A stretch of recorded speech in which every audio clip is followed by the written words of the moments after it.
Hey there, it's Bobi, aka Paginator. Welcome to Craftoween Day 3.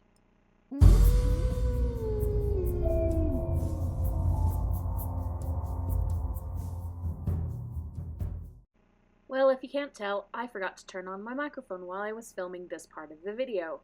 So we're trying out this other advent calendar that's supposed to have Halloween ducks in it. And the box was being a little stubborn, so I used my scissors. And I was also trying not to break my nail. And what we have inside is not a duck, but a little Grim Reaper. And I decided, you know what, I'm not really mad at that because at some point I could use that as a page accent in a journal, so there we go. So with our first roll, which gives us our Halloween topic or prompt, we ended up getting number 20, which is Beetlejuice, and it kind of rolled under the paper there.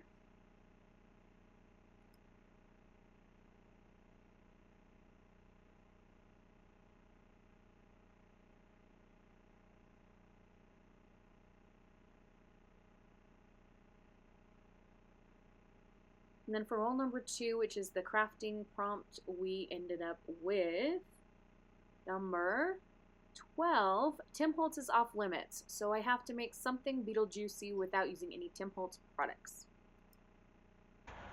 Alright, I grabbed my cutesy journal because I have a lot of papers in here that are like Beetlejuice-ish, and I have some fun prints.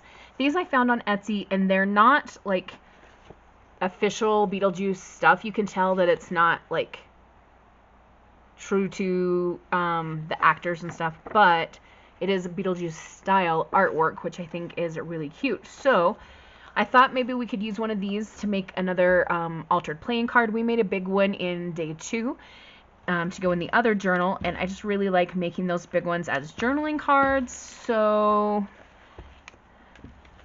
I kind of thought about that, or we could incorporate one of these pieces to just like decorate a page or something.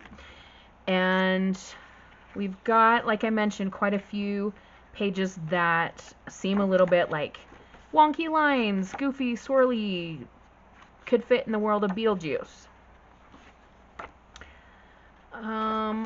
Let's see. This green vertical stripe one is really cute, and that would make the green and a couple of these pieces pop quite a bit. Ooh, I kind of like that on the opposite page.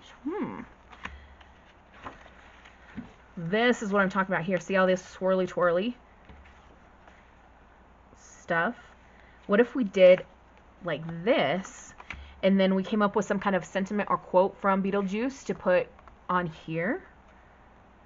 So do we want this to just go in as decoration, or do we want it to be an altered playing card to make like a journaling card with? I kind of want to just use it as a decoration. We'll make more playing cards another time. So I was thinking about whether I should use the Tim Holtz Distress ink or not, and I think I'm going to try not to because Tim Holtz is off limits. So I've got this black Stays-On ink, and I'm going to go around this. But actually, you know what? Before I do that, I kind of want to distress the edges of this. I do have a little distresser tool, but it was made by Tim Holtz, so we're going to use some scissors. And I'm just going to roughen this up. You could also use sandpaper, maybe. Alright, I have a finger dauber that's not by Tim Holtz because I don't buy his finger daubers, they're too expensive. And we're going to get my Stays-On ink and go around this. I haven't never used Stays-On ink to ink up the edges of something. Probably not the best option in general because it is permanent ink, not distress ink, and it's just meant for other things. But when you have a rule that you can't use Tim Holtz supplies, then you do what you have to. Alright, with as rough as these edges are after the scissors, it's just ripping this finger dauber to shreds, and I'm not getting the black color that I want. So I grabbed some embossing ink and black embossing powder, both made by non-Tim Holtz companies. And I'm going to try embossing around the edges, and we'll see how that goes. I do have also a heat gun that was not made by Tim Holtz, which I used before I got his heat tool. So we're just going to try the top edge first and see if this gives me the results that I am looking for.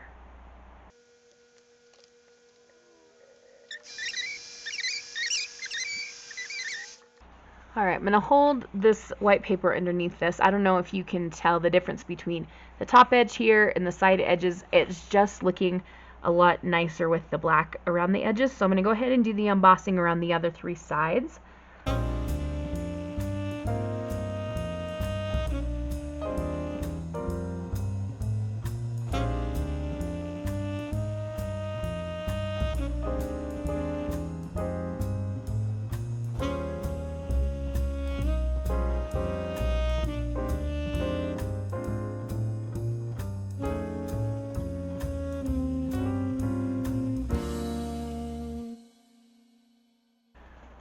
Alright, I did go over the top one more time because I found that if I turn this over and tap the edge, we would get also a few sprinkles of the embossing powder moving toward the middle and not just on the very edge of the paper. I don't know if you're seeing that very well at all, but I am quite pleased with how this looks now. Okay, so I think I want to just simply glue this down. What I'm going to do is glue it in as a pocket, so I'll leave this side open, and then if I make something else later and want to stick inside, then I can, but you can't really unglue it once it's down. So I can always re-glue this 4th side if I decide to, but for now this is going to be a pocket. So let's talk about Beetlejuice, because I have to say, I was disappointed. And if you've seen it and you love it, I am really, really glad. Okay, I'm not taking away anyone's experience or trying to do that anyway. I'm saying that for me, I was disappointed. I love the first Beetlejuice so much that I don't know if anything could have been not disappointing for me, but I mean, there were some parts that I was just confused by. So in the beginning, when we see the character, and I don't want to spoil the movie for anybody, but there's a character that's sewing herself back together. I thought, oh yes, this is Tim Burton. This is brilliant. I'm loving this. And then further on in the movie, like, that character's role in the story doesn't really make much sense. And I don't know, the part that was in Spanish, I don't mind having a part in Spanish. I just didn't understand why it was in Spanish. And I don't know, I left the theater feeling disappointed. Alright, our card/pocket is now glued down and it looks fantastic. And I want to put a quote from the original Beetlejuice movie. And I'm going to use one that I say often in real life, which is, "I myself am strange and unusual."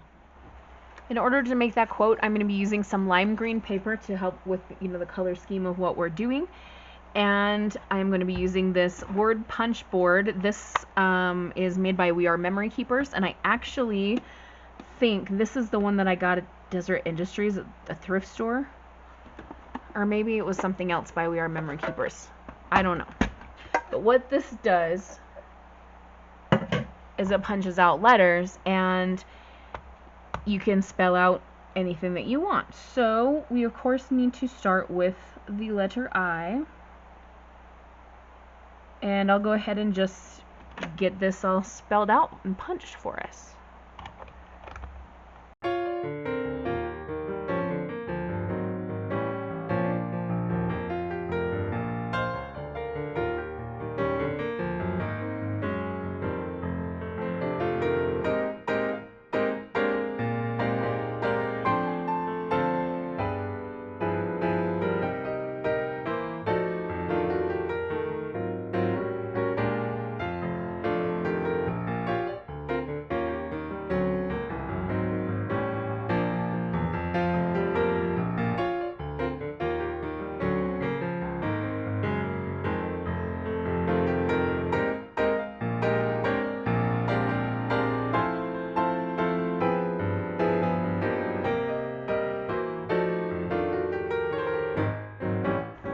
Alright, we've got our phrase cut out. It took me a few tries to get the word unusual, which is ironic because it's not unusual for me to mess up while using that punching thing. So we are going to now glue this down. I have divided it up into 3 sections.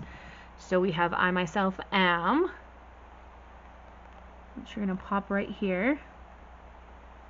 I could ink up around these, but because the Stays on Ink doesn't work so well with the ink pad and such, we're just going to go without, because Tim Holtz is off limits again. I do wonder though if we should emboss something, like do a stamp or something with that same black embossing powder, just to have a little tie-in. Like, do I have a swirly shape stamp or something? I don't know, that looks hard to read. I myself am strange and unusual. I mean, I can read it just fine, but it looks a little funny in the viewfinder, so apologies if you're having a hard time with that. You know what? No, I don't want to like overcomplicate things. So, yeah, I keep having these thoughts popping. What about black lace? What about this? What about this? No, this is gonna be it for today. I know that's not a whole lot, and you might be going, well, that wasn't very much, but that's what we're gonna do, I think. Yes, we're gonna be done with this one, and we'll see you in the next one for day 5. Thank you so much for watching. Make sure you hit subscribe so you can be notified of the other videos in the series, and hit the like button if you enjoyed this one. Have a wonderful, magical, and bookish day. Happy reading, crafting, or journaling. Adios.